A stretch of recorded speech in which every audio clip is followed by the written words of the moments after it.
Então, o planejamento da aula de hoje é a gente continuar, então, soluções das equações de movimento, dado o campo de força resistiva. A gente aprendeu como fazer isso na aula passada, né? Dada a segunda lei na forma vetorial e mais as condições iniciais, na posição e na velocidade, os vetores, posição e velocidade, a gente consegue, por redução de ordem e integrações, né? Como mostramos na aula passada, nós conseguimos obter as equações para velocidade como função do tempo, velocidade como função da posição e também a equação horária, né, posições como função do tempo. A gente vai continuar hoje, especificamente na aula de hoje, mais para forças resistivas, né, um tipo específico de força que depende da velocidade, certo? E depois vamos fazer um exemplo usando outros sistemas de coordenadas, porque a gente está analisando até o momento só com o sistema de coordenadas cartesiano, mas é interessante também fazer a solução do movimento utilizando outro sistema de coordenada, né? Por exemplo, a gente vai utilizar, no caso de hoje, a descrição do pêndulo usando as coordenadas planopolares e vamos ver um limite de pêndulo simples. Então, só para começar a aula de hoje, vamos vendo as questões das forças dissipativas, as forças dissipativas ou resistivas, né? Se agrupam em dois tipos, a gente vai falar, dependendo do qual é a potência da velocidade, né? A primeira ou segunda ordem, a gente vai ter arrasto viscoso e arrasto inercial, mas aqui a gente vai analisar o caso geral de forças resistivas ou de retardo, que são proporcionais, a intensidade delas é proporcional à velocidade. Então aqui eu quero analisar um campo de força, partícula num campo de força, ou no caso físico, onde a força atuando sobre a partícula depende explicitamente da velocidade. A gente pode dizer qual forma funcional, é uma função da velocidade, né, do módulo do vetor velocidade, e aponta, como a força de retardo, aponta em sentido contrário ao versor velocidade. Então, é sempre uma força contrária ao movimento, cuja magnitude depende do módulo do vetor velocidade instantânea. Basicamente, o que a gente vai fazer é modelos desse tipo de força de retardo, né? De maneira que a gente consiga obter soluções analíticas para as equações de movimento, né? Então, já fazendo uma hipótese aqui, uma aproximação, né? Ou uma hipótese sobre qual é a forma funcional das forças resistivas, de maneira que ela nos dê soluções analíticas, né, para as equações de movimento. A gente vai analisar dois casos, mas o caso geral que a gente vai analisar é basicamente este, né? A força resistiva, claro, sempre contrária ao versor velocidade, ou seja, contrário ao vetor unitário na direção de v. Potência, né, de v, então a gente vai assumir que a força resistiva, o módulo dela é uma determinada potência do módulo da velocidade instantânea. E, claro, a gente tem as constantes de proporcionalidade. Claro que cada caso é um caso, né? Se a gente mudar a potência de V, as unidades dessa constante aqui na frente vai mudar. Mas depois a gente vai interpretar qual o papel dela nos casos particulares que a gente vai analisar. Então, quando eu estou falando de forças de retardo, a gente basicamente está falando de forças desse tipo, né? Potências de V para a intensidade da força sempre contrária ao movimento. Claro que a gente vai analisar dois casos particulares, onde a gente consegue resolver as equações de movimento explicitamente. O primeiro caso é quando a potência é 1, ou seja, forças resistivas ou de retardo que são lineares na velocidade. Então, a potência aqui é 1. Isso tem um nome específico, né? Forças resistivas com potência 1, linear na velocidade, são chamadas forças de arrasto viscoso, tá? Ou seja, tem a ver com a viscosidade do material, a constante de proporcionalidade que vai aqui na frente. Né?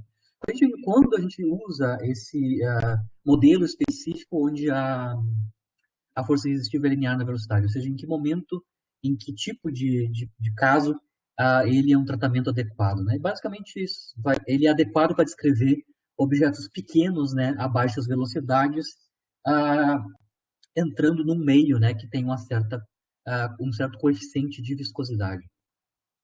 Então, neste caso aqui, a constante de proporcionalidade no termo linear na velocidade, ele vai depender, então, das propriedades do meio onde essa partícula, na verdade não é uma partícula, esse corpo vai entrar, né, na forma da viscosidade, né, viscosidade associada ao meio onde ele vai desenvolver o movimento, né, e também a dimensão linear do objeto. Então, a constante aqui, no caso de força de arrasto viscoso, a constante de proporcionalidade envolve essas duas quantidades, né? A viscosidade e a dimensão linear do objeto que está se deslocando nesse meio viscoso. E o outro caso particular de força de retardo é quando o n igual a 2, então a minha força de retardo é proporcional ao quadrado da velocidade. Isso é chamado, denominado nesse caso, de força de arrasto inercial. Então a gente está falando de viscoso e inercial, são as potências da velocidade, linear e quadrática na velocidade. Então a força de arrasto inercial é quadrática na velocidade. A força de arrasto inercial ela é conveniente para descrever objetos em altas velocidades, né? Claro, com velocidade menor que a velocidade do som, mas altas velocidades. O arrasto viscoso a baixas velocidades e objetos pequenos, né?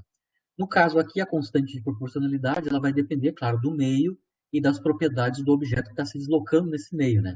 No caso, a constante k, quando a potência é 2, tem a ver com, depende, né, da densidade do meio onde o objeto está se deslocando e a área de seção transversal do objeto atravessando esse meio. Então, sempre as constantes de proporcionalidade K vão depender explicitamente das propriedades do meio onde a partícula está, o objeto, né? O objeto está se deslocando com uma força de retardo ou resistiva e das dimensões do objeto, né? No caso do viscoso é de dimensão linear e no caso do arrasto inercial são a dimensão diária, né? A seção transversal do objeto atravessando esse meio, densidade ρ. Então, eu vou fazer aplicações dos dois casos, né? O inercial e o viscoso, para movimentos que a gente já conhece, os casos idealizados, né? Sem força de retardo, por exemplo, sem resistência do ar, né? Então, o primeiro caso que eu vou analisar é recalcular, né, a queda livre de um objeto, né, num meio que vai ter arrasto viscoso, ou seja, a força resistiva é proporcional à potência 1 da velocidade, linear com a velocidade, né? Então, aqui eu estou só esquematizando esse tipo de movimento. Se não tivesse a força de retardo, a gente teria um corpo repouso. A partir de uma certa altura, ela cai em queda livre. A única força atuante seria a força gravitacional. A gente sabe que a aceleração é constante valendo o g, e é um movimento acelerado, né? Movimento acelerado com aceleração constante.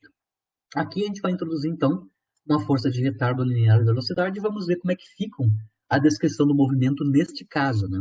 Então, primeiro, escolha do sistema de coordenadas para queda livre, né? Nós vamos escolher aqui, no caso, o sistema de coordenadas cartesiano. É tranquilo, coincidimos o eixo vertical com o eixo dos y positivo. Anotamos aqui, né? Denotamos aqui no eixo y a altura inicial. Então, a altura inicial eu vou chamar de h0, que é a altura, ou os y, ou y inteiro a zero. O versor unitário na direção do y positivo é o j chapéu. Já, como o movimento é só vertical, a gente não precisa designar o versor na direção x e tranquilo. Temos duas forças, né? A gravitacional uniforme e a resistiva. Aqui eu estou só representando o vetor velocidade, né? Então, o movimento é de queda livre. Então, o vetor velocidade é sempre tangencial ao movimento, então ele é para baixo, né? Esse sistema y para cima. E aqui está a direção do versor velocidade, o vetor unitário na direção de v. Lembrando que na aula passada a gente vai escrever, então, a segunda lei, uma lei vetorial, a partir de sistema de equações escalares, né? Para fazer isso, a gente vai ter que projetar tanto as forças quanto o vetor aceleração no sistema de coordenadas que a gente está utilizando, por exemplo, né? Então, se eu fosse escrever a força gravitacional, né, no nosso sistema de coordenadas cartesiano aqui, ele tem, a gente sabe, módulo, né, da força gravitacional, módulo mg, módulo da força-peso, né, e assim, aponta, né, o vetor força gravitacional aponta em sentido contrário ao versor j chapéu. Isso é tranquilo no sistema de coordenadas cartesiano que a gente escolheu aqui, né. A força resistiva, a gente acabou de mostrar, né, qual é que é a dependência dela. O módulo dela tem que ser linear na velocidade e apontar em direção contrária à ao versor V chapéu, é sempre contrário ao movimento. Então, a direção e o sentido da força resistiva, né, é contrária ao versor velocidade, contrária a esse versor. As constantes de proporcionalidade, aqui eu vou multiplicar pela massa aqui, ou seja, eu vou utilizar a massa como um dos componentes para a proporção entre a velocidade e a força resistiva, porque a gente vai conseguir, com essa notação, cancelar as massas de ambos os lados da segunda lei de Newton. É só um critério de facilidade. E, claro, além das forças já projetadas, nós temos que calcular, né, designar, né, enunciar as condições iniciais. O movimento é vertical, então a gente tem que designar uma condição para a altura, né, ou para y. A gente vai assumir que y tem igual a zero. A partícula está na altura y0, medida a partir da origem. E a condição inicial para a velocidade em tempo igual a zero é zero. Então, eu estou assumindo, é V0, mas eu estou assumindo que eu vou fazer queda livre em repouso. Então, largo em repouso um objeto em queda livre, onde ele está sujeito à força de arrasto e força gravitacional, né? Para a gente resolver a equação de movimento nova, né? Que agora tem uma força a mais, então vai mudar a equação horária de movimento e da velocidade, né? A gente identifica que o movimento é unidimensional, né?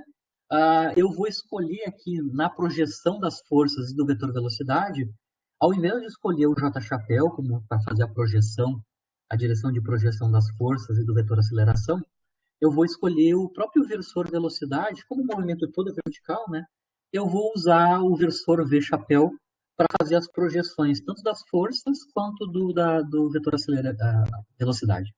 Lembrando que o versor velocidade, V-chapéu, ele é um vetor unitário que aponta em sentido contrário ao J-chapéu, né? Dá para ver aqui claramente. Então, eu só vou reescrever os vetores forças gravitacional. A força resistiva já está escrita em termos do V-chapéu, então não precisamos alterar, né? Não precisa fazer alteração. Eu só vou alterar aqui a força gravitacional, né? Ela depende do versor J-chapéu, mas a gente sabe que menos J-chapéu é o versor velocidade. E aí eu já estou conseguindo escrever a força gravitacional na direção e sentido do versor V-chapéu, na direção da velocidade. Tem módulo mg, direção V-chapéu. Tá tranquilo, estou escrevendo ambas as forças na direção do vetor velocidade, na direção de V-chapéu. E aí sim escrevemos a equação vetorial newtoniana, né, a segunda lei, massa vezes vetor aceleração é igual à força resultante, que é a soma vetorial dessas duas forças. Né? Escrevendo esta equação vetorial na direção de V-chapéu, né, o que eu posso mostrar? Eu vou reescrever o lado esquerdo, que é massa vezes aceleração, né? A gente pode escrever a massa vezes aceleração em termos do vetor velocidade, né? Ou da velocidade como função do tempo, né? Massa vezes aceleração é massa vezes a derivada da velocidade relativa ao tempo, isso é velocidade, né? Apontando na direção de V-chapéu, certo? Aqui eu tenho a derivada temporal da velocidade, do vetor aceleração, e eu estou projetando ele na direção do vetor velocidade a menos da massa. No lado direito, a gente tem a soma das duas forças, ambas eu já escrevi elas, já estão escritas, né? Na direção de V-chapéu, né? A gravitacional, escrita em termos de V-chapéu, e a resistiva linear da velocidade, arrasto viscoso também na direção da velocidade. Como eu comentei com vocês, quando a gente faz a projeção em uma determinada direção ou faz uma determinada decomposição das forças e do vetor aceleração, esta equação vetorial, no final das contas, nos dá equações escalares, né, direção a direção. Então, aqui esta equação vetorial vai virar, então, uma equação escalar na direção do vetor velocidade. Né? Aqui, como eu tinha falado para vocês, eu escrevo o vetor força resistiva com uma massa aqui multiplicando a constante K, para convenientemente a gente cancelar, né, a massa em ambos os lados na segunda lei. Né? A massa no campo gravitacional ela aparece explicitamente, né, na força-peso, mas aqui eu só estou reescrevendo a constante de proporcionalidade em termos da massa para a gente fazer o cancelamento tranquilo. Mas como eu estava falando para vocês, essa equação vetorial, na direção de V, nos dá uma equação escalar, né, na direção de V. Ou seja, aqui eu tenho dv dt igual a soma das componentes que sobraram aqui na direção de V-chapéu, né? Que é o G menos K que multiplica V. Então, esta equação escalar basicamente é o resultado da equação vetorial quando eu decompus todo mundo na direção de V-chapéu. Eu ainda só vou reescrever essa equação da velocidade como função do tempo, né? dv dt igual a g menos kv. Vou fatorar o fator menos k, que aparece no segundo termo, né? E aí eu reescrevo o que sobrar, né? Então, aqui o termo em g, quando eu fatoro menos k, eu vou ter menos g sobre k. E o segundo termo vai virar positivo, né? A velocidade. Se a gente olhar a equação que a gente tem aqui, né? Para a velocidade em termos do tempo, né? Essa equação que temos aqui para a velocidade é uma equação diferencial de primeira ordem, ordinária na velocidade, né? Onde a velocidade é a variável dependente e o tempo é a variável independente. Lembrando que a gente já conseguiu fazer uma redução de ordem, né? Ao invés de calcular uma EDO de segunda ordem em y, a gente calcula uma EDO de primeira ordem no tempo e depois recobre o y por integração, né? Mas a gente viu, o que resultou aqui é uma equação diferencial de primeira ordem na velocidade versus tempo. Eu comentei já na aula passada, né, que a gente resolve, a maneira de resolver a equação de primeira ordem pelo método de separação de variável, né? Então nós vamos separar na esquerda a variável dependente, que é a velocidade, então eu coloco para a esquerda tudo que depende da velocidade, que é o elemento infinitesimal de velocidade dv, e mais, né, vou passar para baixo aqui, para o denominador, justamente todo o que está dentro do parêntese, que depende explicitamente da velocidade, né, certo? E deixo do lado direito só a questão do tempo, né, o diferencial no tempo e a constante menos k, certo? Com as diferenciais em velocidade e em tempo, agora a gente vai integrar, né, para obtermos velocidades como função do tempo. Então, aqui na aula passada, a gente calculou, integrou, fazendo integrações indefinidas, né? Quando a gente faz integrações indefinidas, a gente sempre tem constantes de integração para determinar, né? Tem que usar as condições iniciais, como eu mostrei explicitamente na aula passada, né? Usando as integrações indefinidas. Agora, mas eu posso economizar tempo, eu vou utilizar esse exemplo para isso, para mostrar isso, né? A gente pode economizar tempo se a gente já fizer as integrações como integrações definidas. E nessas integrações definidas, quer dizer que os limites de integração já estão explícitos, né? Eu já vou utilizar as condições iniciais para colocar eles como limites de integração nas integrações definidas. E com isso a gente já economiza tempo na determinação das constantes de integração, né? Então, ao invés de fazer integrais indefinidas na velocidade e no tempo, eu vou fazer integrações, obviamente, mas vou fazer integrais definidas, né?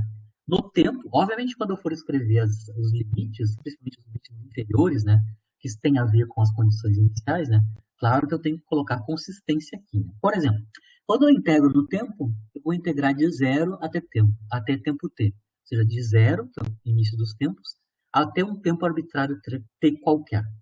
Para tempo igual a zero, a velocidade que eu estou integrando aqui, né, vale v0. Isso é uma das condições iniciais, né? O vetor a velocidade em tempo igual a zero é igual a v0. Claro, depois a gente vai botar zero para a velocidade inicial, mas a velocidade em tempo igual a zero é v0, é a velocidade inicial. Então, tempo igual a zero na integral do tempo corresponde à velocidade v0 na integral da velocidade. Para o tempo t, a velocidade é uma v calculada no tempo t, né? Explicitamente. Então, é uma v de t, né? Bom, com isso a gente já está colocando explicitamente na integração definida uma das condições iniciais, que é a condição inicial da velocidade. Aí não precisa calcular a constante de integração, né? Calculamos as integrais definidas, né? Em ambos os lados, no caso aqui da velocidade, a gente tem uma função que é o inverso proporcional ao inverso da velocidade, né? Isso nos dá o logaritmo, né? Logaritmo do denominador, né? 1 sobre x integrado em dx dá o logaritmo de x, né? Então, o logaritmo aqui é o argumento, tem argumento menos g sobre k mais a velocidade.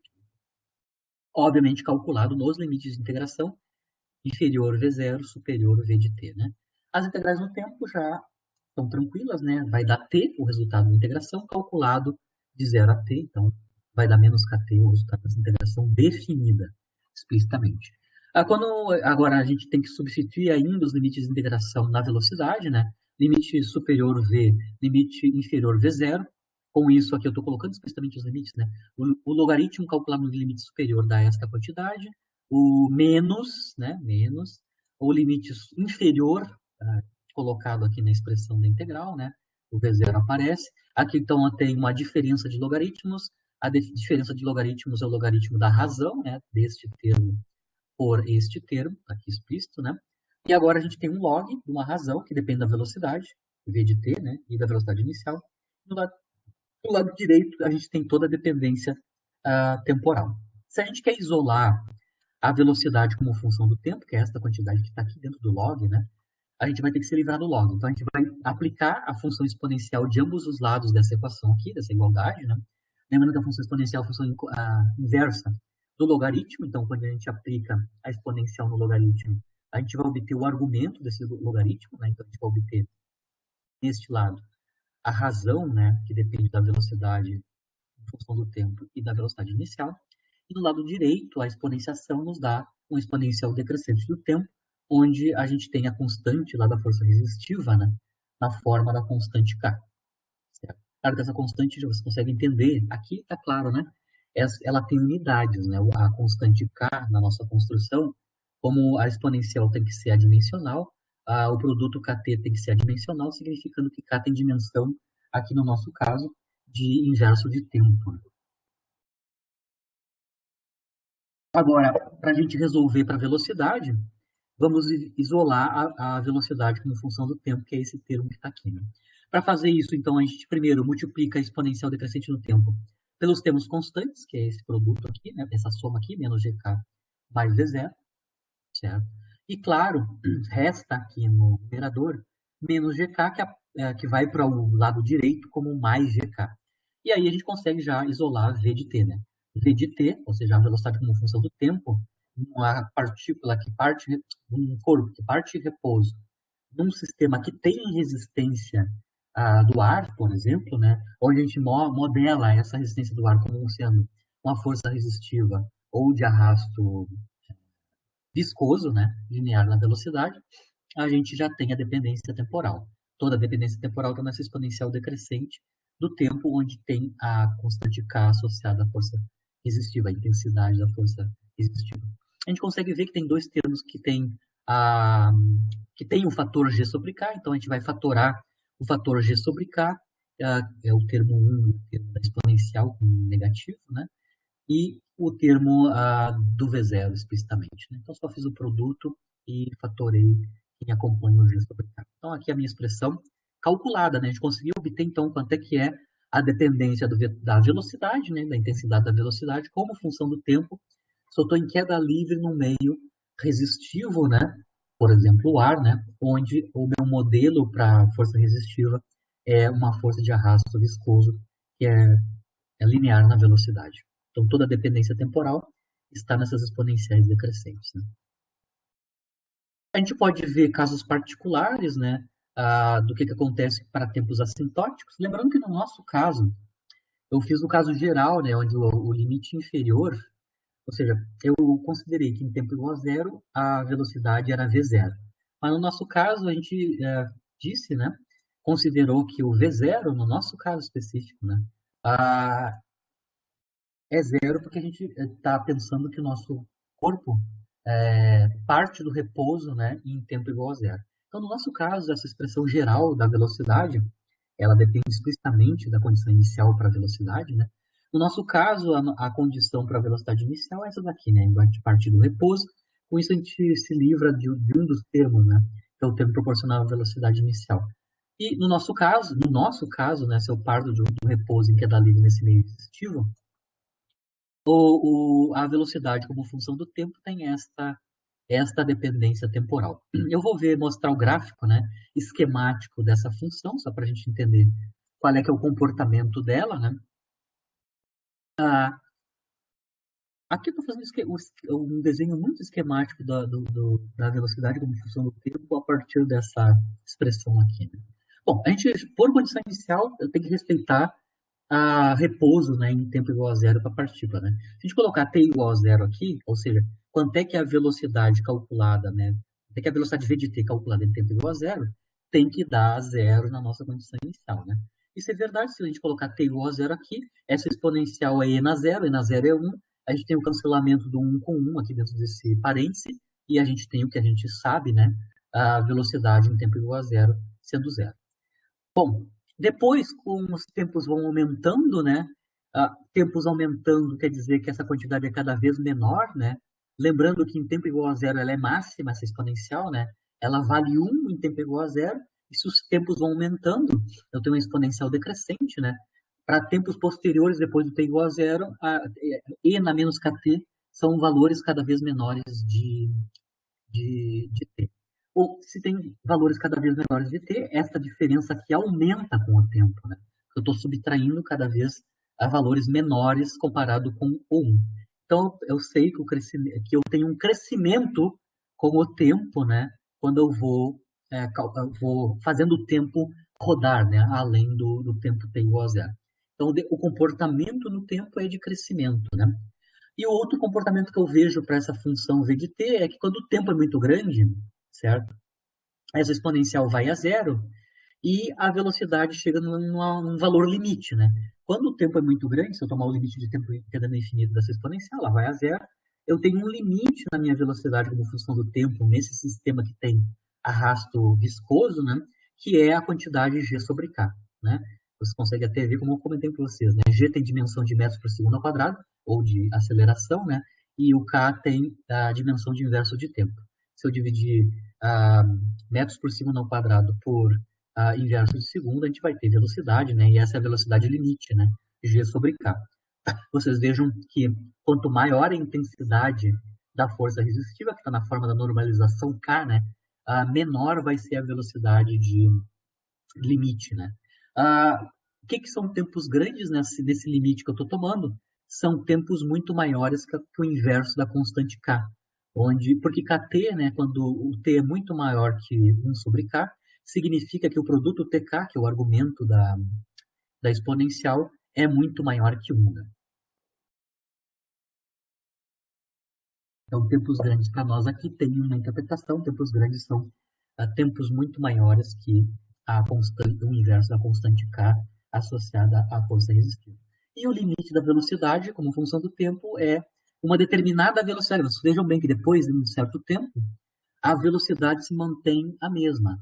Isso significa que o movimento da partícula vai para tempo muito maiores que 1 sobre k, é movimento com velocidade constante, deixa de ser acelerado e, para tempos assintóticos, a velocidade é constante, certo? A velocidade limite aqui é chamada velocidade terminal.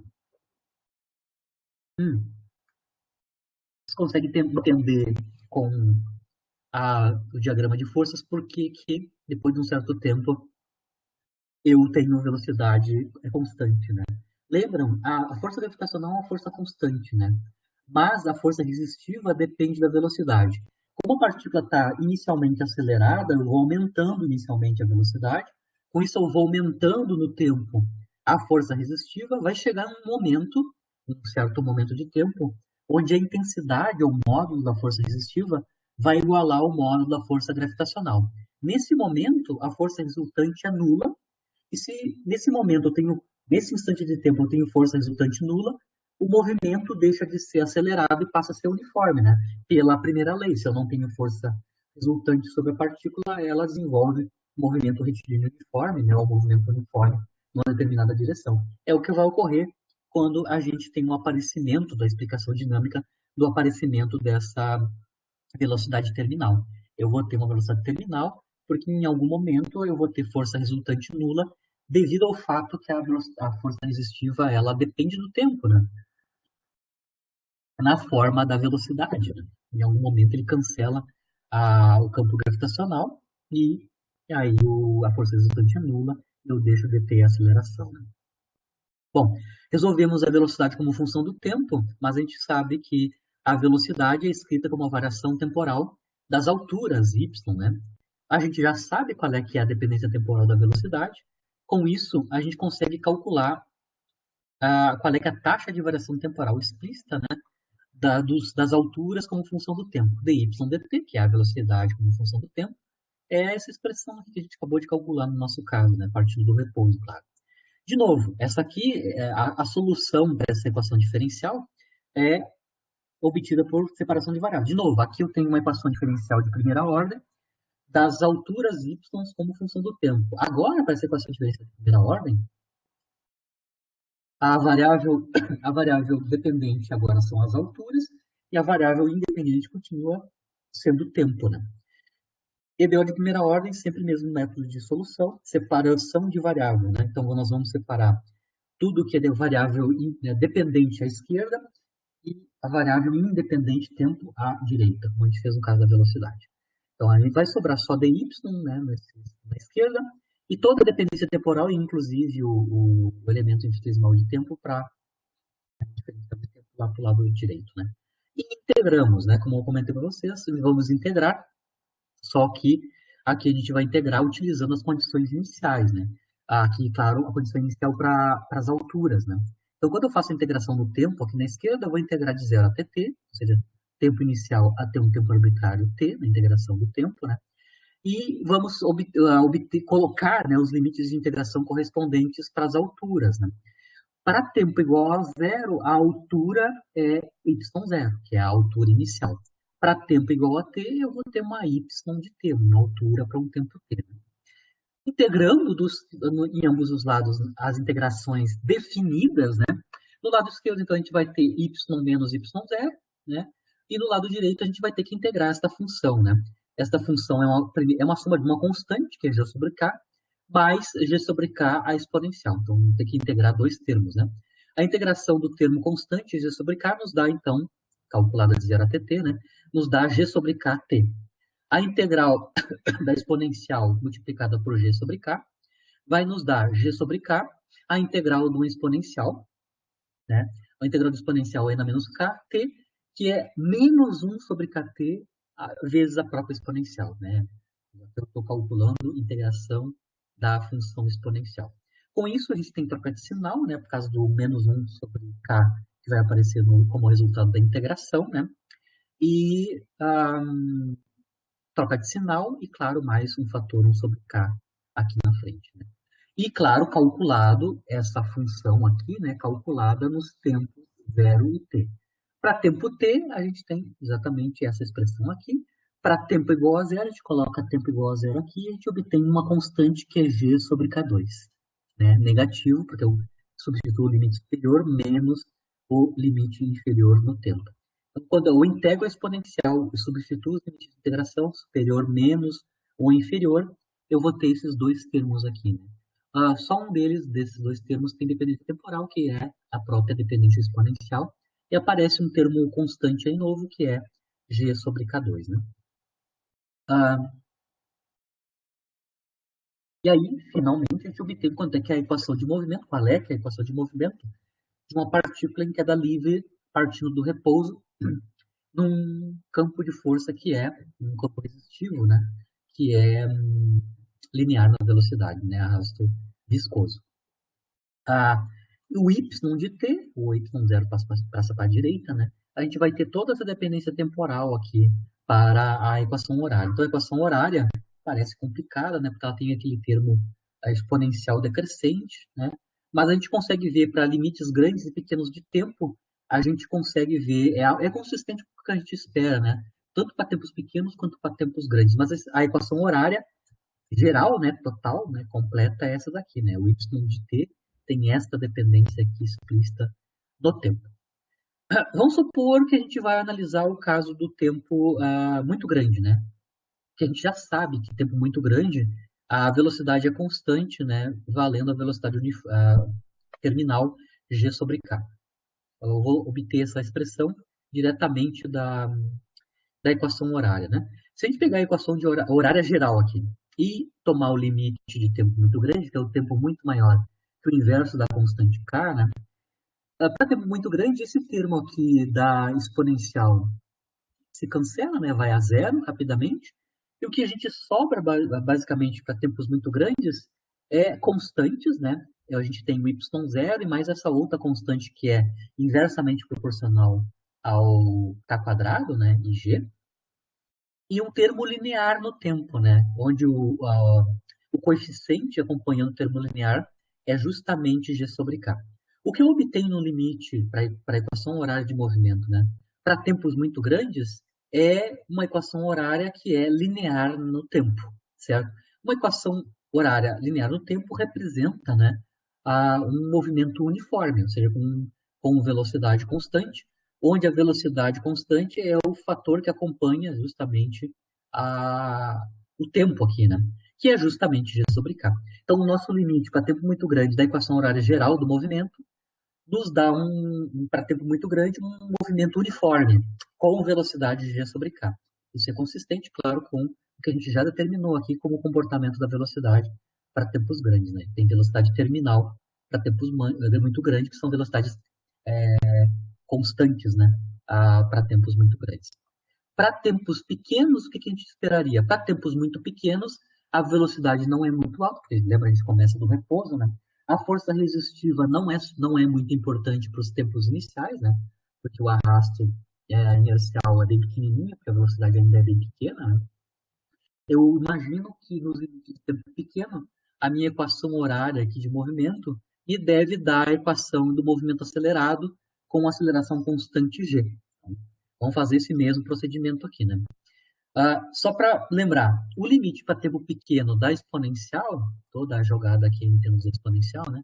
Se eu considerar tempos pequenos como tempos muito menores que o inverso de k, né? Onde o argumento da exponencial é bem pequenininho, se o argumento da exponencial é bem pequenininho, kt é muito menor que 1, né? Se t é muito menor que 1 sobre k, kt é muito menor que 1, argumento pequeno.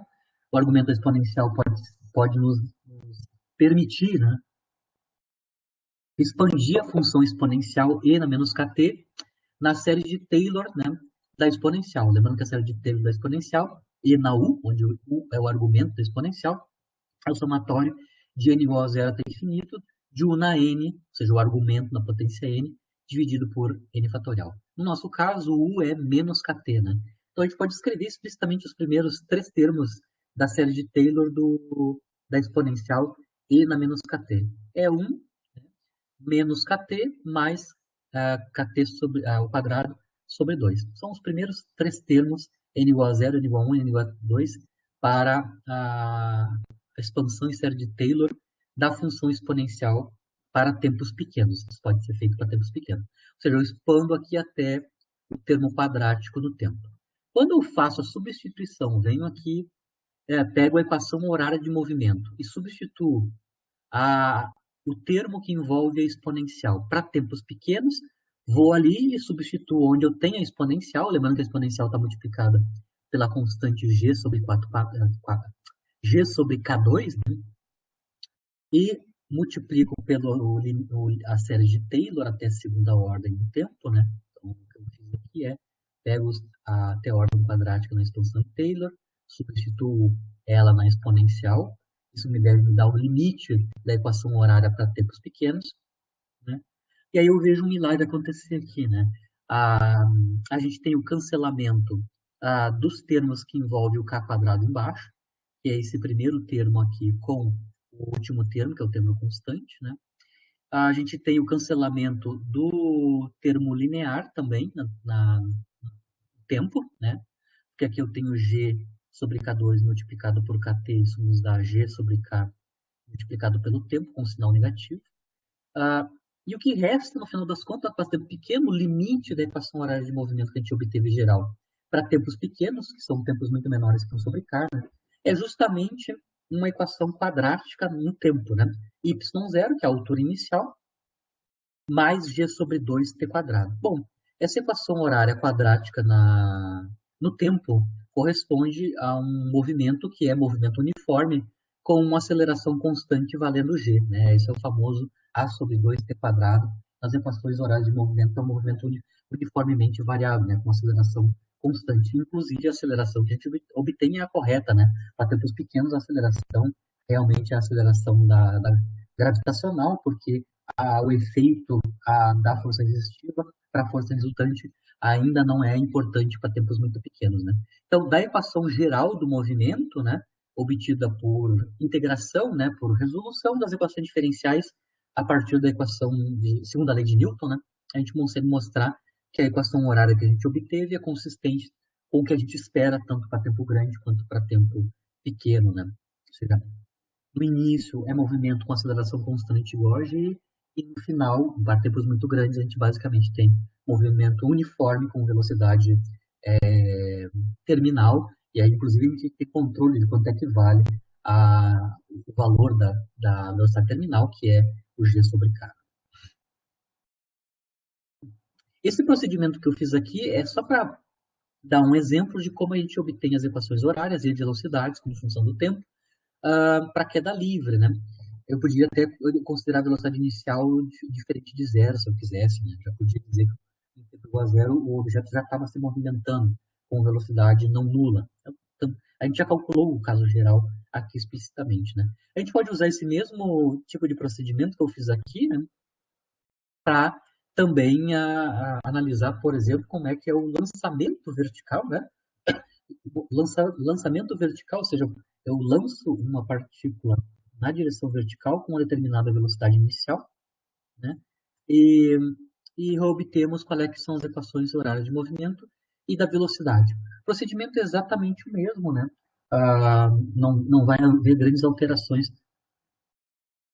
da forma de cálculo, né?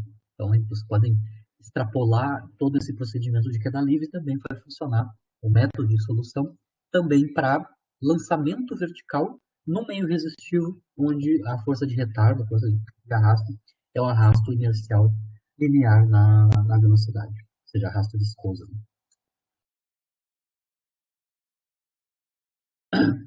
Aqui eu vou fazer a análise do segundo caso particular de força de arrasto, que é a força de arrasto inercial. Eu já comentei, né? No caso da força de arrasto inercial, a intensidade da força de arrasto, ou resistiva, é quadrática na velocidade, né? E a constante de proporcionalidade envolve, então, a densidade do material onde esse objeto está se deslocando e a área de seção transversal do objeto que está atravessando esse meio que tem densidade Rhoda. Aqui, explicitamente, eu vou designar quem é a constante de proporcionalidade e a dependência explícita, né, do módulo da força resistiva, no caso, força de arrasto inercial. A intensidade, então, da força de arrasto inercial então, é quadrática no módulo do vetor velocidade, então, no módulo v quadrado, né? E a proporção ainda envolve uma constante, que é o coeficiente de arrasto, então essa constante C maiúscula é o coeficiente de arrasto, que é adimensional, ou seja, não tem dimensão, né? Tem unidades, e depende basicamente da forma do corpo, se ele é esférico, se é cilíndrico, etc. Então, em geral, o coeficiente de arrasto depende da forma do corpo. Né? A outra dependência é na densidade, né, do meio onde esse corpo está se movimentando e a área de seção transversal. Né? Então, aqui a constante de proporcionalidade entre o V quadrado e a força resistiva é um pouquinho mais complicado que no arrasto inercial. Né? Tem um pouquinho mais de informação na forma da área de seção transversal e do K.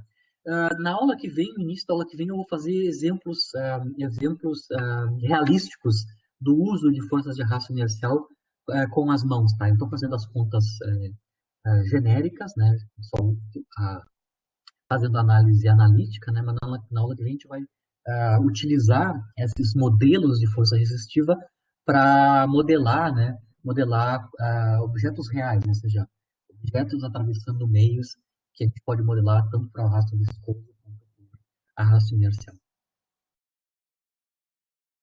Mas, de qualquer maneira, a dependência aqui no arrasto inercial com a velocidade é quadrático na velocidade. Eu vou, então, como exemplo de arrasto inercial, eu vou refazer um exercício do final da aula passada. No final da aula passada, a gente considerou uma partícula não, um corpo, né? Lembrando que quando eu estou com um meio resistivo, isso tem que ter um corpo com uma certa dimensão, e não partícula. Né? Mas, a gente lembrando, na aula passada, a gente considerou um caso particular, onde a gente tinha um objeto de massa m, que em tempo igual a zero ela estava na posição x0, medida a partir da origem do sistema de coordenadas.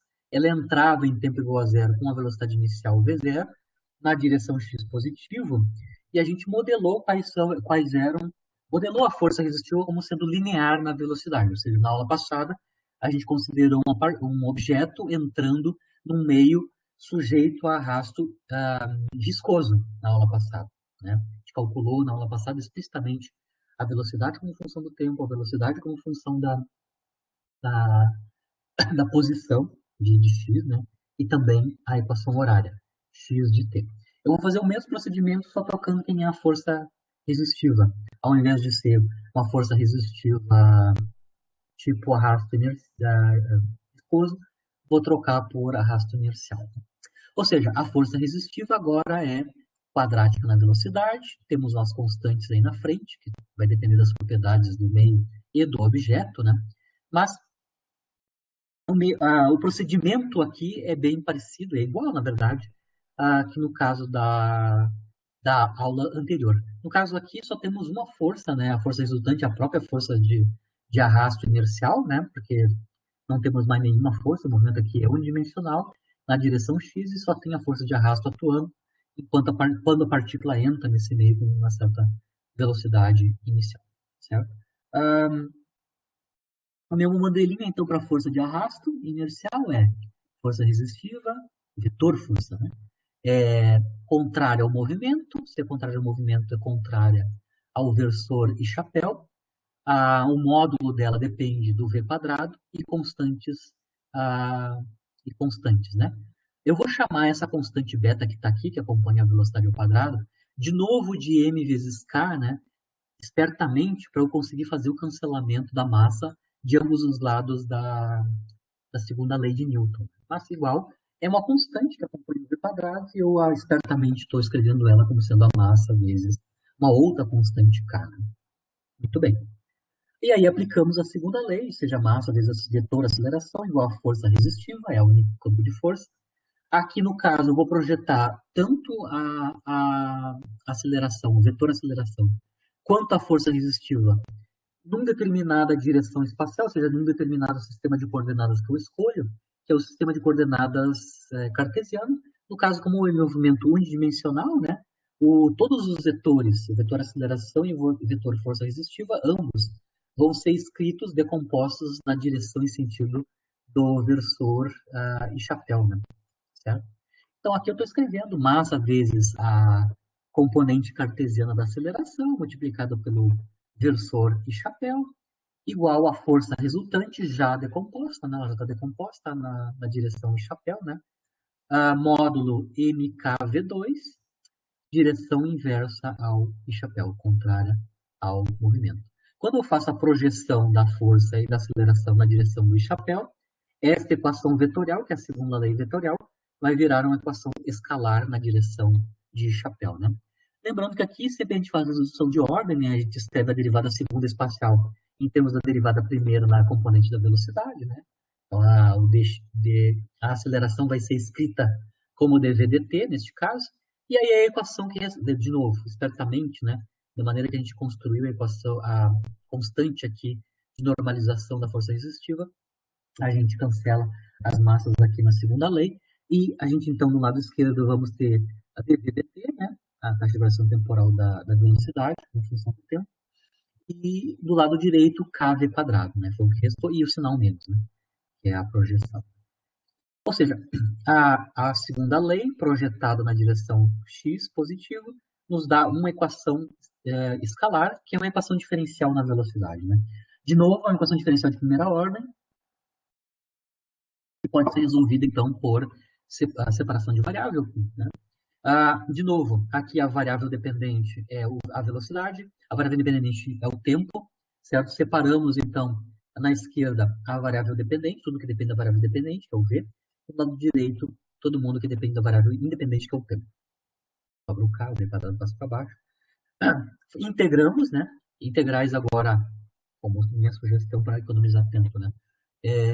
Fazemos integrais definidas, onde nos limites de integração inferior a gente já usa as condições iniciais, né? Então, nós vamos integrar no tempo e na velocidade. Então, eu vou integrar no tempo de 0 até um tempo t qualquer, né? Para tempo t igual a 0, a velocidade é v0, então o limite inferior da integração de velocidade é v0, e para o tempo t, a velocidade é v de t. Então, só para colocar inconsistências na integração da velocidade e no tempo. E integramos, né? Então aqui eu tenho 1 sobre v quadrado integrado em v, ou seja, 1 sobre x ao quadrado dx, né? Esta integral, né, que é a integral de 1 sobre x ao quadrado dx, é menos 1 sobre x, ou seja, menos 1 sobre a velocidade, que eu estou aqui escrevendo como menos v na menos 1, mas isso é 1 sobre a velocidade multiplicado por menos, né? Menos 1 sobre v, calculado, claro, o resultado da integração nos limites de integração v0 e v. E do lado direito é mais tranquilo, né? A integração temporal nos dá t, basicamente, multiplicado por menos k. Substituindo os limites de integração, superior e inferior, no lado esquerdo, então aqui nós temos 1 sobre v0 menos 1 sobre v, menos k do lado direito, substituição dos limites. E aí, lembrando que a gente quer aqui, né? A gente quer resolver v de t. Então, nós temos que isolar v de t. Para fazer o isolamento do v de t, primeiro deixamos sozinho aqui do lado esquerdo 1 sobre v, 1 sobre v de t, e tudo que depende do tempo e constantes do lado direito. Então, passamos o 1 sobre v0. Na verdade, a gente pode passar para a direita, né? O 1 sobre v e passa o kt positivo. Mas 1 sobre v é 1 sobre v0 mais kt. Fazemos o MMC no termo da direita, nos sistemas da direita, né? Basicamente, o que a gente consegue obter depois do MMC é que 1 sobre v tem que ser 1 mais kv0t sobre v0, que é o MMC aqui, a soma desses dois termos aqui que depende de v0. Bom, se a gente quer v, então é só inverter, né, ambos os lados, e aí a gente consegue, então, a expressão da velocidade como função do tempo. É só inverter este fator aqui, né, essa quantidade aqui, né, e dá, então, v0 sobre 1 mais kv0 multiplicada por t. O que a gente obteve aqui, diferente da aula passada, se vocês recordam, na aula passada, o meio resistivo que era inercial, né, ou seja, a força resistiva era linear na velocidade, a gente obteve como solução das velocidades como função do tempo, decrescimento exponencial da velocidade com o tempo. Quando a gente introduz um arrasto inercial, onde agora a força resistiva é quadrática, na velocidade, a dependência temporal agora da velocidade como função do tempo muda. Eu não tenho um decréscimo exponencial das velocidades, mas sim, basicamente, o decrescimento da velocidade é inversamente proporcional ao tempo t. Né? Claro que vai depender das condições iniciais, da velocidade inicial e da constante k lá, que dá a ordem de grandeza da intensidade da força resistiva. Mas já conseguimos ver que tem uma mudança, né, na expressão da velocidade como função do tempo, quando a gente troca arrasto inercial ou arrasto viscoso primeiro, comparado com o arrasto inercial, que é o caso que eu estou fazendo a análise aqui. Né? Se eu fosse fazer o gráfico, então, da v de t, como consistência, né, para tempo igual a zero, a gente tem que ter, obviamente, a velocidade inicial, né, essa é a condição inicial, né, em tempo igual a zero, esse termo aqui vai a zero, sobra v zero, né. Temos um decrescimento da velocidade inversamente proporcional ao tempo, para tempos assintóticos, para tempo muito grande, né. De novo, o tempo muito grande aqui, de novo, tem a ver com a constante k, né? Mas a gente consegue mostrar que para tempos muito grandes a velocidade vai a zero. Né? Claro, se eu tento um objeto com uma determinada velocidade, né, inicial, num meio onde ela vai sofrer uma força contrária ao movimento, depois de um tempo muito grande, claro, esse objeto vai parar. Né? Então, é esperado que no tempo assintótico a velocidade tenda a zero, né, para tempos muito grandes. Né? E a expressão explícita da velocidade é essa dependência aqui. Agora vamos obter a equação horária de movimento, né? Como é que é o x como função do tempo. Mas antes disso, antes de obter a equação horária, x de t, né? Eu quero, também para comparar com o caso passado, né? Da aula passada, eu quero calcular com vocês como é que a gente vai escrever, como é que a gente obtém a solução da velocidade como função da distância percorrida, né? A velocidade como função de x. A gente fez isso também na aula passada, a gente mostrou que no caso da força resistiva proporcional à velocidade, linear com a velocidade, a gente mostrou na aula passada que a v de x, a velocidade, diminui linearmente com o deslocamento. A gente mostrou isso explicitamente na aula passada. Né? No caso do força resistiva, que é arrasto viscoso. Né? Então, eu vou repetir o mesmo procedimento agora com arrasto inercial, com força resistiva quadrática na velocidade. Lembrando que eu vou calcular v de x, mas o x, claro, é uma função implícita do tempo, né? Tem uma v de x, mas o x é x de t, né? Isso significa que lá na segunda lei de Newton, que foi o nosso ponto de partida aqui, né? Que é dv dt igual a menos kv quadrado, eu vou utilizar a regra da cadeia, né? Para funções compostas e reescrever a derivada temporal da velocidade em termos da derivada espacial da velocidade. Para isso, então, a gente vai usar esta dependência, v, eu vou supor que é uma função de x, e x é implicitamente dependente do tempo. Com isso, eu consigo calcular a regra da cadeia, né? dv dt pode ser escrito como dv dx dx dt, né? Onde dx dt é a própria velocidade, né?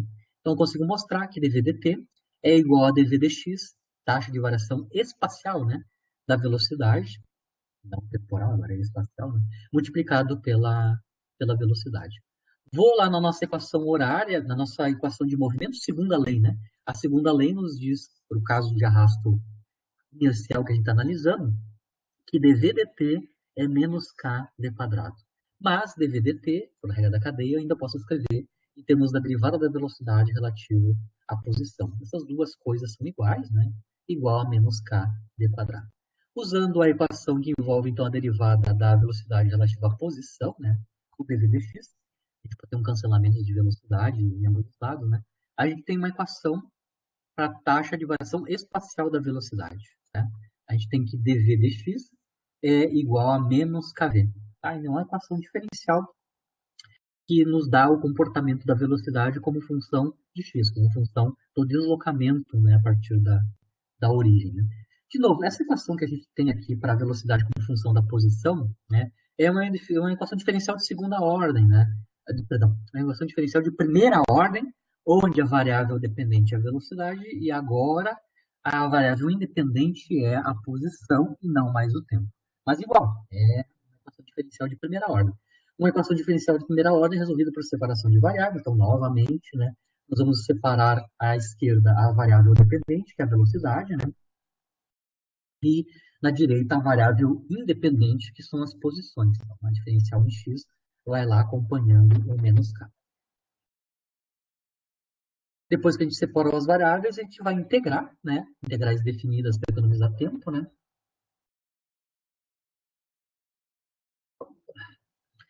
Obviamente, aqui no caso em x, a gente vai integrar de x0, que é a posição em tempo igual a zero, até o x arbitrário, né? E vamos colocar aqui em consistência os limites na velocidade, né? Se a posição é x0, a velocidade na posição em x0 corresponde à velocidade em tempo igual a zero, porque tempo igual a zero é a posição x0. Então, a velocidade a composição igual a x0 é a velocidade inicial, v0, né? Só para colocar em consistência a condição inicial para a posição e a velocidade juntas, né? E claro, quando a posição é x, a velocidade é v de x, né? A velocidade como função das coordenadas, da coordenada. De novo, aqui no lado esquerdo, a gente tem então o resultado da integral é logaritmo de v, né? A integral de v, a integral de 1 sobre v em dv, né? Substituir o limite de integração. Do lado direito, agora a integração vai nos dar. Lembra bem aqui, então, eu estou integrando dx, né, que dá x, o resultado da integral, calculada de x0 até x, está x menos x0, depois que eu substituo os limites de integração. Aqui eu já vou chamar a x menos x0, ou seja, a posição arbitrária x comparada com a posição inicial. Isso é o deslocamento, né? É o deslocamento do objeto no meio viscoso a partir do tempo igual a zero. Aqui no logaritmo, a gente substitui os limites de integração. Na verdade, a gente vai ter uma diferença de logaritmos, né? Quando a gente substitui o limite de integração, a gente vai ter logaritmo de v menos logaritmo de v0. Logaritmo da diferença é igual ao logaritmo da razão, né? Os termos dos logaritmos. Então, a gente vai ter logaritmo da razão v sobre v0 igual a menos kx, né? De novo, aqui a gente tem um logaritmo, né? No lado esquerdo. Vamos exponenciar. Quando a gente exponencia o logaritmo, a gente vai obter o argumento desse logaritmo, que é v sobre v0, né? E, claro, do lado direito, a gente vai ter exponencial de menos k delta x. É isso. E, finalmente, isolamos, né? V de x. Já passamos a condição inicial para a direita aqui, junto com a exponencial. E aí a gente obteve, finalmente, a expressão da velocidade como função da posição, né, das coordenadas, né, da coordenada x, enquanto a partícula se desloca nesse meio resistivo que é arrasto inercial quadrático na velocidade, né?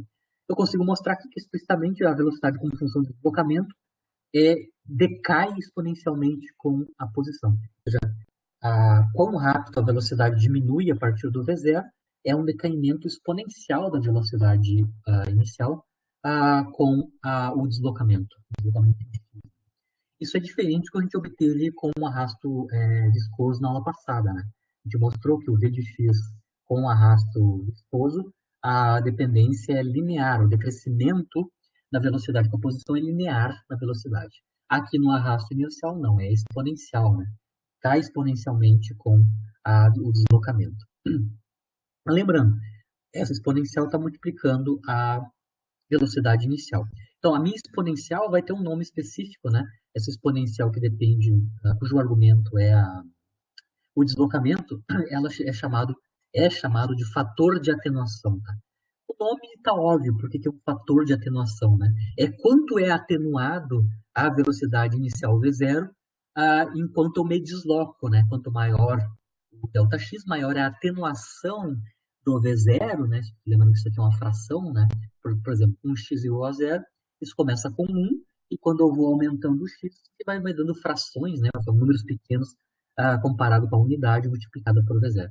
Está claro que o n menos k ΔX é um fator de atenuação da velocidade inicial, né? Quanto maior o deslocamento, maior é o fator de atenuação. A gente pode até interpretar, né, a constante k aqui no fator de atenuação, né, quando o deslocamento for tal que ele é o inverso da constante k, lembrando que a constante k ela dá a normalização da força resistiva da arrasto inercial, né, ou seja, quanto maior o k, mais intensa é a força resistiva, né. Quando a gente tem um deslocamento igual a 1 sobre k, o inverso da constante de normalização, o fator de atenuação é exatamente e na menos 1, né? Que é da ordem, ou seja, é 1 sobre e, que é da ordem de 1/3. E é 2,79, né? Então, isso é da ordem de 1/3. Então, só para interpretar o K aqui, do ponto de vista de fator de atenuação, né? 1 sobre K nos dá o valor da atenuação, né? 1 sobre K nos dá o deslocamento correspondente, onde a velocidade vai ter uma atenuação que dá ordem de 30%, né, 1/3 da velocidade original. Quando o deslocamento for 1 sobre k, o fator aqui na frente é da ordem de 1/3, né, 1 sobre n, e a minha velocidade inicial foi reduzida por 1/3 da velocidade inicial, né? 30%. Um pouquinho mais, um pouquinho mais que 30%, mas da ordem de 1/3. Bom, a gente também pode calcular, se a gente consegue interpretar o que é o fator de atenuação, a gente pode tentar calcular também qual é, que é a distância que tem que ser percorrida, né? De tal maneira que o fator de atenuação diminua a velocidade, né? Por uma ou duas ordens de grandeza, tá? Ou seja, eu quero calcular qual é que são os deslocamentos ΔX, onde o fator de atenuação, ou seja, essa exponencial tem a valor 1/10 e 1/100, né? Quando eu tenho 1/10, eu diminuo a velocidade inicial por uma ordem de grandeza, né?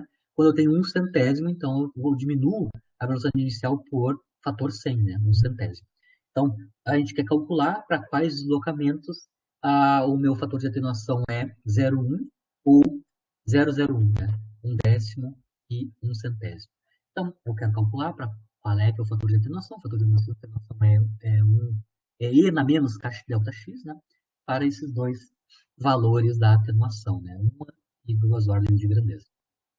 Para obter qual é que é o ΔX, né? Que vai nos dar estes fatores de atenuação, é só isolar o ΔX nessa igualdade, né? Ou seja, aplicamos o logaritmo neperiano de ambos os lados, né? A gente vai ter, quando a gente aplica o logaritmo menos k ΔX no lado esquerdo, e logaritmo de neperiano de 10 na menos 1, né? Que é o 0,1. Isso, para a propriedade dos logaritmos, isso é menos logaritmo de 10, né? Isolamos o ΔX e a gente consegue obter qual é que é o deslocamento correspondente a um fator de atenuação de 1/10 para a velocidade inicial, né? é logaritmo de 10 sobre a constante K, tá? Onde K caracteriza a intensidade da força resistiva. Provavelmente isso aqui é uma distância, né? Logaritmo de 10 multiplicado por K vai dar uma certa distância, né? Dado pelas propriedades do meio no fator K, né? Para cair duas ordens de grandeza, né? Mesmo procedimento, né? Toma um logaritmo neperiano ambos os lados, isola o ΔX, a gente vai obter que o deslocamento correspondente para um fator de atenuação de 1/100, né? Ou seja, a velocidade vai cair para 1% do valor original, né? Aqui era 10%, depois 1% do valor original. É esse deslocamento aqui, é 2 logaritmos de 10 dividido pela constante K, né? Dá para entender que a constante K aqui nessa análise do fator de atenuação, né? Você consegue entender qual é que é a unidade dela, né? O fator K ΔX é adimensional. Como ΔX é deslocamento, K tem que ter necessariamente dimensão de inverso de comprimento. Então, está claro que K, se tendo dimensão de inverso de comprimento, o ΔX está com as dimensões corretas aqui com o K no denominador, obviamente, né? E, claro, o K vai depender das propriedades do meio resistivo, né? Quanto mais intenso, maior é o K, né? Quanto mais resistivo é o meio,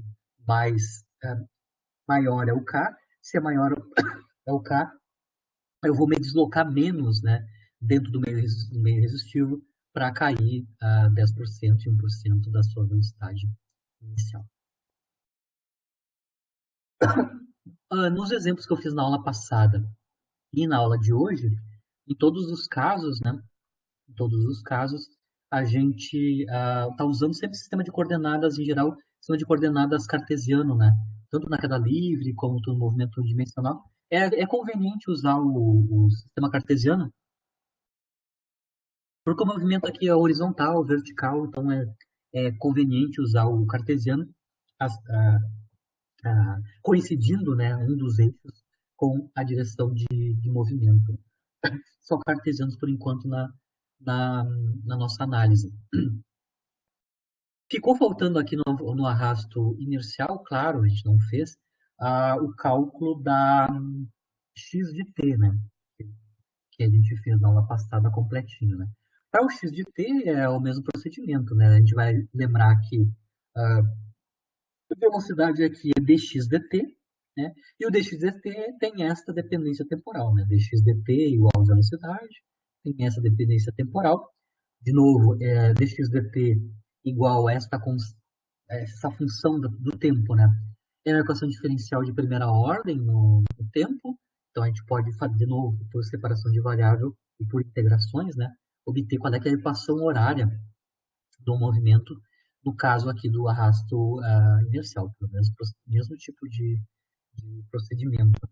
É até trivial no tempo, né? Porque a gente vai ter que só obter quanto é que é a integral dessa função aqui no tempo, né?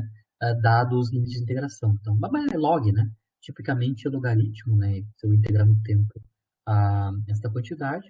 Então, a dependência do x como função do tempo, basicamente tem dependência logarítmica no tempo, né? Claro que eu não fiz aqui explicitamente, mas vocês podem fazer a partir daqui, né? Lembrando que v é igual a dx dt e resolvemos por separação de variável a equação diferencial de primeira ordem, onde x é a variável dependente e tempo é a variável independente. Separa, integra, usando claro as condições iniciais, mas basicamente dá para entender que a x como função do tempo aqui vai ter dependência logarítmica, né? Que é o resultado da integração desta criatura aqui. É log, né? Log. Claro, log no tempo, mas claro que é um argumento complicado no log, né? Que vai envolver o k e o v0 também. Né? Não é tão simples assim. É mais ou menos intuir qual é o comportamento. Né? Bem,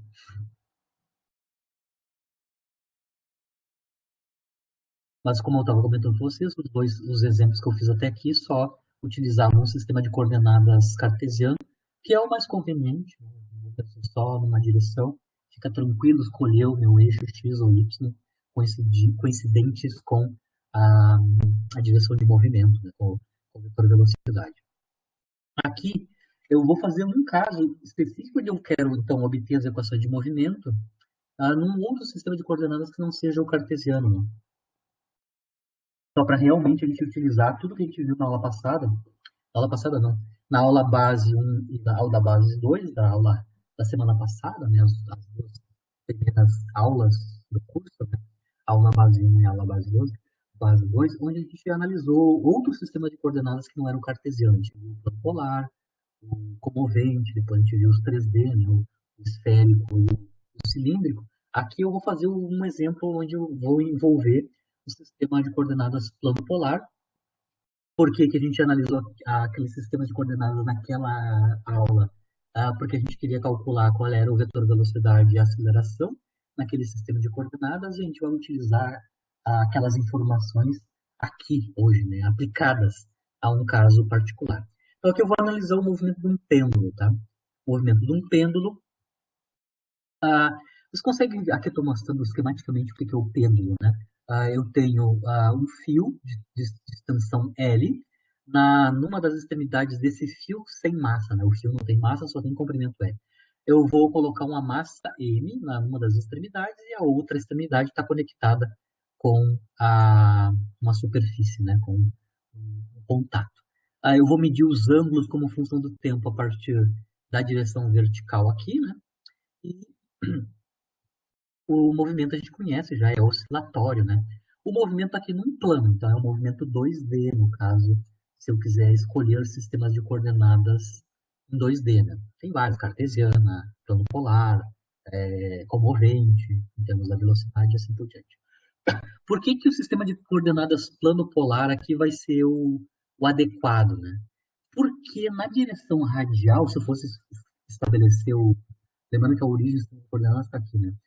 Se eu fosse estabelecer os versores, né, as direções no sistema de coordenadas plano polar, eu tenho uma direção preferencial que dá um vetor de base, que é a direção radial, ou seja, que é a direção de aumento do vetor posição, né? E uma outra direção que é ortogonal a essa, que é o teta-chapéu, né? No caso do pêndulo, como o tamanho do fio é fixo, eu não tenho mudança, né, do tamanho do vetor posição da localização da partícula, né? Ou seja, nesse caso particular, a, o tamanho do vetor posição é fixo. O tamanho do vetor posição, que é o R, né, do plano polar, é uma constante. Então, eu posso utilizar o sistema plano polar como sendo conveniente, porque o meu problema tem uma simetria aí, né? Tem uma direção, que é a direção radial, eu não tenho movimento naquela direção, certo? Na direção radial. Isso vai nos facilitar, né? A gente sempre vai ter que utilizar esse tipo de simetria, porque ela nos economiza cálculo, né, no número de equações dinâmicas que a gente vai ter que calcular, vai ter que resolver, certo? Então, se eu estou num sistema bidimensional, a segunda lei de Newton me diz que eu vou ter que resolver duas equações escalares, né? Duas equações de segunda ordem, uma na direção x e y, se eu estou usando o cartesiano, ou duas nos outros sistemas nos outros direções de movimento, se eu estou usando outro sistema que não é o cartesiano, né? E aqui, então, eu vou escolher o plano polar devido a essa simetria, né? Na direção radial não existe movimento da partícula que constitui o pêndulo, né? Beleza. Aqui, além dos vetores versores, né, do plano polar, que é o R-chapéu, que aponta na direção radial, né? E o ortogonal a ele por regra da mão direita, né, que é o teta-chapéu. Aqui também eu estou fazendo o desenho, a representação do diagrama de forças, né? No caso aqui, eu vou fazer o caso idealizado, onde só tenho força gravitacional e a força de tensão do fio como as forças que estão atuando sobre a massa, aqui é a partícula pontual mesmo, a M, né? No caso do pêndulo. Muito bem. Então, o, a força de tensão está na direção radial, né? Está no sentido contrário, é chapéu, mas está na direção radial. E a força gravitacional ela tem componentes, tanto na parte que está na direção radial, quanto na direção teta-chapéu, na direção tangencial. Aqui a gente vai ter que decompor, né? Se eu for escrever T e F, né, nesse sistema de coordenadas, eu vou ter que fazer a decomposição da força gravitacional nessas duas direções preferenciais, né? Nessas direções dos versores, né? Que definem o plano polar, né? O sistema de coordenadas plano polar.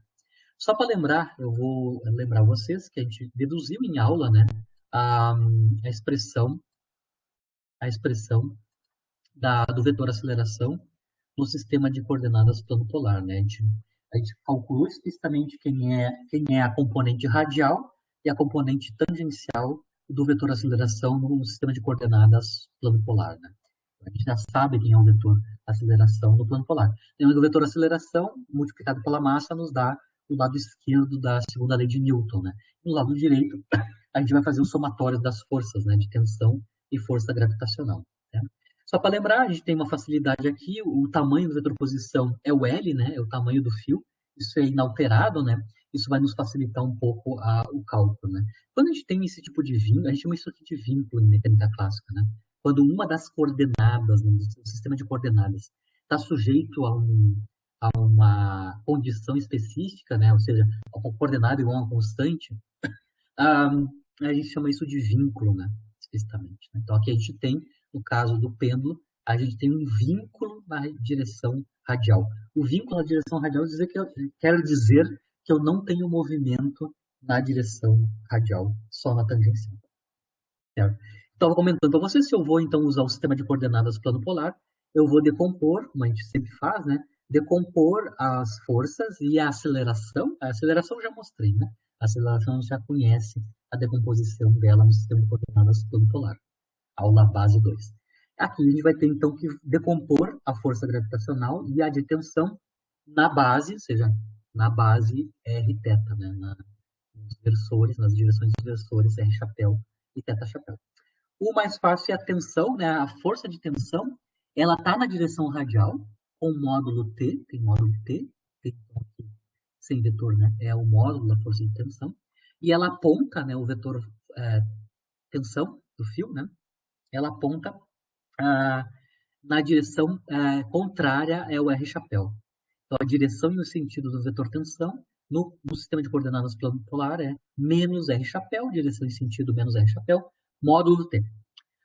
A força gravitacional, como eu comentei com vocês, né, ela tem duas componentes, uma radial e uma tangencial. Para fazer isso, a gente vai ter que determinar as componentes radial e tangencial. Nós vamos projetar, então, a força gravitacional na direção radial, obter o valor da projeção, e o mesmo a projeção na direção θ, e obter qual é o valor dessa projeção, né? No caso da radial, a gente tem aqui uma geometria bem conhecida, né? A gente tem um triângulo retângulo, onde o ângulo θ está aqui. A gente tem a hipotenusa dado pelo módulo da força gravitacional, né? Então, obter a projeção na direção radial, basicamente é calcular o cateto adjacente ao ângulo θ. Então, o cateto adjacente ao ângulo θ é justamente a mg cosseno θ, né? Ou seja, a hipotenusa multiplicada pelo cosseno do ângulo associada aqui ao cateto adjacente. Isso é a direção, é a componente radial da força gravitacional. Inclusive, a força gravitacional, a projeção dela está na direção do R positivo, né? Então, vou ter que colocar sinal aqui. A projeção é positiva, né? Ou seja, está sobre a direção e sentido do R positivo, do R chapéu. E também nós temos uma componente, que é a componente na direção de θ chapéu, que no nosso caso aqui no triângulo retângulo seria o cateto oposto, né? O cateto oposto no meu triângulo retângulo, o cateto oposto associado ao seno, né? Então a gente tem como tamanho dessa projeção, né, mg seno θ, e a projeção na direção θ chapéu, né, que é esta projeção aqui, né, aponta em sentido contrário ao θ chapéu, né? A projeção está no lado contrário da direção do θ chapéu positivo para lá, né? Então vale o tamanho da projeção, que é esse tamanho do cateto oposto, né? Vale mg seno θ, e a projeção está contrária à direção do θ chapéu. A gente decompôs aqui já a força gravitacional e a força de tensão no plano polar, né? Usamos a segunda lei, né? A segunda lei, massa vezes aceleração é igual à força resultante. A força resultante é a soma dessas duas forças, gravitacional e tensão. No caso particular, aqui, no caso da parte radial, né? Como o módulo do vetor posição, né, que está na direção radial, é constante, isso significa que a derivada temporal de primeira ordem e segunda ordem da variável r, né, no plano polar, são ambas nulas, né? Eu não tenho variação do tamanho do vetor posição, que é o Rzinho, né? Então, o R ponto e o R dois pontos são ambos nulos, nesse caso, do pêndulo que a gente está analisando, e isso significa que o vetor aceleração é um pouquinho mais simplificado devido a esta condição, né? Onde o R é fixo, né? Valendo o tamanho do fio. Tá? Então, se R ponto e R dois pontos são zero, isso simplifica as componentes radial e tangencial do vetor aceleração, né? O R ponto é nulo, o R dois pontos são nulos, significa que simplifica aqui a parte radial e a parte tangencial do vetor aceleração. A parte radial é apenas menos r θ ponto quadrado, ou seja, a velocidade angular ao quadrado, e a parte tangencial é apenas r θ dois pontos, né, derivada segunda dos ângulos como função do tempo. Mas, sabida a expressão do vetor aceleração, multiplicamos ela pela velocidade, pela massa, né? Massa vezes vetor aceleração, escrito no sistema de coordenadas plano polar, aqui, no caso particular do pêndulo, né? E do lado direito, o somatório das forças já escrito nas suas componentes radiais e tangenciais. Então, quando eu faço a soma vetorial do FG com o T, eu vou ter na parte radial da soma o mg cosseno θ menos t, e na parte tangencial, menos mg seno θ. Somar essas duas criaturas, separar a parte na soma vetorial, separar a parte radial e a parte tangente. Se eu tenho uma igualdade de vetores, né, já decomposta de uma determinada base, se eu tenho uma igualdade de vetores, significa que os seus componentes, né, as suas componentes nessa base são iguais, né, são idênticas. A existência do vínculo, como eu falei ali, né, que é não sem movimento na direção radial, vai nos economizar o número de equações diferenciais temporais que a gente vai ter que calcular. Ou seja, as equações de movimento são reduzidas. Né? O número de equações de movimento que eu tenho que reduzir, que eu tenho que calcular via segunda lei, são reduzidas se eu tenho vínculos. Para cada vínculo, eu reduzo uma equação de movimento a ser calculada. Como eu tenho um vínculo e o movimento é 2D, isso vai me economizar uma das equações de movimento a ser calculadas. E já vou mostrar qual é. Tá? Na direção θ-chapéu. Na direção θ-chapéu, se eu pegar a segunda lei e acompanhar a igualdade entre as componentes tangenciais, né, da massa vezes a aceleração igual a soma das forças, né, acompanhar todo mundo que acompanha o θ-chapéu aqui. Né? Acompanhando o θ-chapéu aqui no lado esquerdo, na segunda lei, nós temos massa, que multiplica r θ dois pontos. Né? E no lado direito, na componente θ-chapéu, que é a soma das forças, né, a gente tem menos mg seno θ. Né? Lembrando que o Rzinho, né, na plano polar aqui é o tamanho do fio, L, né? Então, se eu substituir R igual a L, claro, o cancelamento das massas, né? E dividir ambos os lados dessa equação por L, a gente vai ter essa equação aqui, né? Θ dois pontos mais G sobre L sendo θ igual a zero. Essa é a equação de movimento que eu obtenho, né, a partir da análise da segunda lei de Newton na direção θ-chapéu, na direção tangencial, né? No sistema de coordenadas plano polar. Que é uma equação de segunda ordem, é uma EDO de segunda ordem, não linear por causa desse seno que está aqui. Né? Lembrando, se vocês lembrarem do pêndulo simples, né, o G sobre L, né, é justamente a velocidade angular de oscilação do pêndulo, né? O ômega 2, G sobre L, é a, a velocidade angular de oscilação do pêndulo. Né? Escrevendo em termos do ômega 2, a nossa expressão, né, a nossa equação de movimento que tem que ser resolvida. Né? Eu teria que resolver essa equação de segunda ordem. O resultado da equação de segunda ordem nos dá, então, como é que variam os ângulos como função do tempo. Se eu resolvesse essa EDO, né, que é não linear, eu vou obter os ângulos como função do tempo. Eu vou obter os tetas de t, né, se eu resolvesse ela. Né? Ela é uma equação não linear. Em geral, a gente se limita ao regime onde o meu pêndulo desenvolve pequenas amplitudes, né? Ou seja, eu vou assumir que os ângulos θ são pequenos, certo? A gente chama esse limite de pêndulo simples. Né? Então, quando a gente está analisando o pêndulo simples, é uma abstração, né?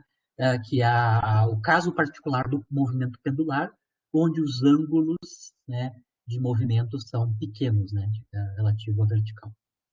Se a gente faz isso, né, aí a gente pode reescrever a equação diferencial de movimento na parte angular, né? Lembrando que se os ângulos são pequenos, né, a gente pode fazer expansão em Taylor da função seno, né? Lembrando que a série de Taylor, o primeiro termo da série de Taylor da função seno de x é igual a x, né? E a gente pode então escrever para ângulos pequenos seno de θ aproximadamente θ, usando então para ângulos pequenos a série de Taylor da função seno, né? E aí a nossa equação diferencial que tem que ser resolvida para ângulos como função do tempo, a parte tangencial, simplifica um pouquinho, ela deixa de ser uma equação diferencial. Então aqui eu venho substituindo θ por θ, né? E aí eu chego numa equação onde eu tenho uma EDO, agora uma equação diferencial de segunda ordem ainda, né? Mas agora ela é linear, né? Linear na variável dependente θ. Deixa de ter um seno, que é uma quantidade não linear de θ, para linear em θ. Essa equação diferencial, como está aqui, né? A gente já sabe como resolver. A cara funcional dela de solução é a mesma equação diferencial do oscilador harmônico, né? No oscilador harmônico, a gente tem a derivada segunda de x mais a frequência angular ao quadrado vezes x igual a zero. A gente já sabe quais são, no caso do pêndulo simples, onde a equação de movimento a ser resolvida é essa daqui, a gente já conhece a solução. É uma solução periódica, né? Uma solução periódica. Θ de t, então, é uma função periódica, é um cosseno, né? Onde a dependência temporal está no argumento dessa função periódica, né? Como essa equação diferencial de segunda ordem θ, né, em função do tempo, tem duas condições iniciais, uma quanto é que é o ângulo em t igual a zero, e quanto é que é a velocidade angular, né, em t igual a zero, a gente obtém as duas constantes que aparecem aqui na expressão geral, na solução geral dessa equação diferencial de segunda ordem, que é a mesma do oscilador harmônico, né?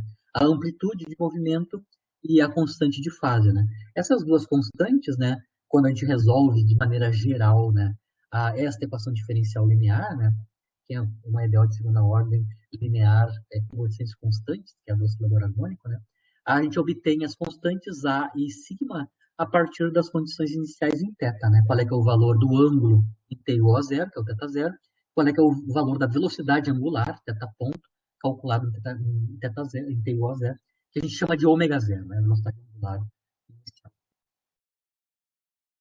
Mas, a princípio, no caso do pêndulo simples, os ângulos como função do tempo são obtidos a partir da equação diferencial segunda ordem linear, que aparece na solução da segunda lei, né, na parte tangencial. Na parte radial, na verdade, a segunda lei, parte radial, ela não nos dá uma equação de movimento no final das contas. Devido ao vínculo, né, a parte radial aqui da segunda lei, na verdade, vai nos ajudar a definir quanto é que vale a força de tensão. Ou seja, como é que a gente obtém a força de tensão, que é a força de vínculo, né? Quem está controlando, na verdade, né, junto com a componente radial da força gravitacional, o vínculo aqui, né, é justamente a força de tensão. Então, a segunda lei, a parte radial da segunda lei, né, ou seja, se eu comparar o lado esquerdo e direito da segunda lei, a parte radial, eu vou ver que eu vou obter uma equação para a tensão, né? Vou mostrar aqui. Peguei só a parte radial, tá? Só a parte radial aqui na aceleração e só a parte radial aqui na soma, na componente radial da soma dos dois vetores força, né? A força gravitacional e a tensão, né? Eu mostro que essas duas quantidades aqui são iguais, né? Ou seja, menos mr θ ponto quadrado, né? É igual a mg cosseno θ menos t. Estou comparando a igualdade das componentes radiais da aceleração e do vetor força resultante, né? Suas componentes radiais. Vocês conseguem ver que essa equação aqui, no final das contas, se eu isolar a tensão, né, o módulo da força de tensão, a equação radial, né, a equação de vínculo radial, nos dá, então, quanto é que vale a tensão, escrita em termos do ângulo, né, do ângulo θ, do tamanho do fio e da velocidade angular ao quadrado. Então, se eu já resolvi a equação de movimento θ de t, né, eu resolvi a parte angular, eu consigo calcular quanto é que é o θ ponto quadrado, né, especificamente, e quanto é que é cosseno de θ. Então, resolvida a equação de movimento angular, substituído quanto é θ ponto quadrado e cosseno de θ aqui, a gente consegue escrever, então, explicitamente quanto é que vale a força de tensão, explicitamente. Então, no caso onde a gente tem um vínculo, né, que é o impedimento do desenvolvimento em uma determinada direção no meu sistema de coordenadas, por exemplo, aqui no sistema de coordenadas do plano polar, ela acontece duas coisas. Ela economiza o cálculo de uma equação de movimento, né, uma das equações diferenciais de movimento que a gente vai ter que resolver. Né?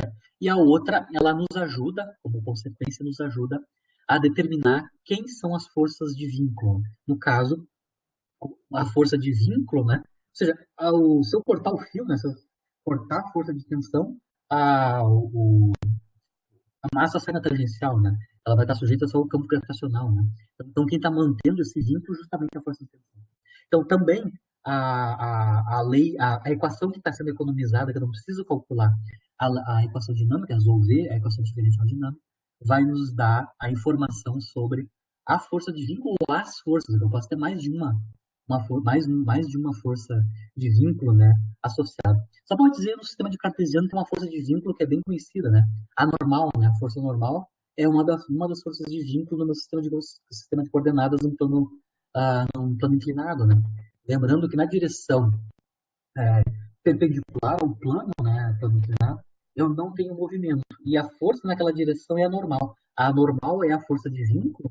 E se a gente for aplicar a segunda lei usando o sistema de coordenadas cartesiano, o fato de eu ter uma força de vínculo, né, ou um vínculo no movimento, vai fazer com que eu tenha que resolver apenas uma equação diferencial, que é a x de t, né, a x de t, e a segunda equação vai nos dar o valor da força normal. Então, é só para falar de maneira geral a consequência desses vínculos no meu problema. Né? Economia no cálculo, no número de cálculo de equações diferenciais da dinâmica que eu tenho que calcular, e elas nos permitem, essa equação economizada, né? aquela direção economizada de cálculo, nos dá informação sobre quem é a força de vínculo, ou as forças de vínculo. Eu posso ter mais de uma força de vínculo. Encerro por aqui a aula de hoje, fico à disposição de vocês. Os slides já estão lá, né? E assim que ficar pronto a gravação, eu já disponibilizo a gravação no mundo. Essa semana, sim, nós teremos atividade. No sábado à noite, no início do domingo, a gente já vai disponibilizar a atividade 1, que são sobre as aulas dessa semana, né? A dinâmica newtoniana e até a aula de hoje, né? A gente está resolvendo as equações de movimento para vários tipos de campos de força, né? Resistivos, constantes, e assim por diante, né? E também a noção de vínculo explicitamente, né? Na aula que vem, a gente já vai começar a analisar as quantidades conservadas, né?